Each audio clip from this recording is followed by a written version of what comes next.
Madagascar Airlines réorganise sa direction suite à la détention préventive de son directeur général par intérim dans le cadre de l'affaire Rina Rakutmang. En l'absence d'un DG, la compagnie annonce la nomination d'un dirigeant responsable et le renforcement de sa direction collégiale. Ces mesures provisoires visent à assurer la continuité opérationnelle de la compagnie.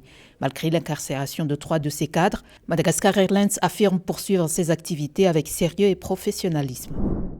Le projet de loi de finances initiale 2026 présenté par le ministre de l'Économie et des Finances, le Dr Ernst Touvramerson, s'élève à 26 799,7 milliards d'ariars.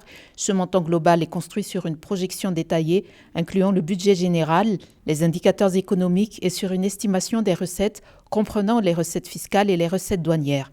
Le projet de loi de finances définit également l'enveloppe globale des dépenses et le solde général.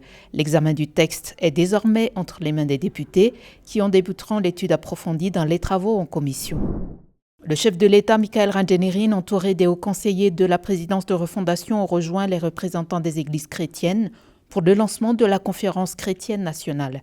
Cet événement de 3 jours, tenu à l'ISTS Mandemain, se présente comme un laboratoire d'idées où la foi se conjugue avec les défis de développement du pays. La réflexion collective portera sur l'apport de la religion à 10 thèmes sociétaux majeurs tels que l'éducation, la jeunesse ou encore la technologie. Après l'Assemblée nationale, le programme de mise en œuvre de la politique générale de l'État pour la refondation a été soumis au Sénat. Ce plan stratégique à exécuter en 24 mois vise à instaurer un nouveau mode de gouvernance basé sur la responsabilité, la transparence et la participation citoyenne. Le projet maintient son cap sur les 3 piliers issus des aspirations populaires, le rétablissement de la confiance envers les institutions, une relance économique durable et l'organisation d'élections transparentes.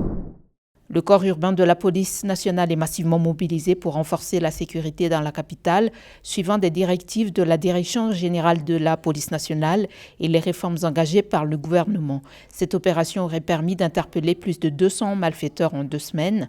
L'action s'appuie sur la synergie de 3 unités spécialisées, la compagnie urbaine d'intervention pour les interventions immédiates, l'unité d'intervention rapide pour les missions à haut risque et la brigade féminine de proximité dédiée à la protection des femmes et des enfants.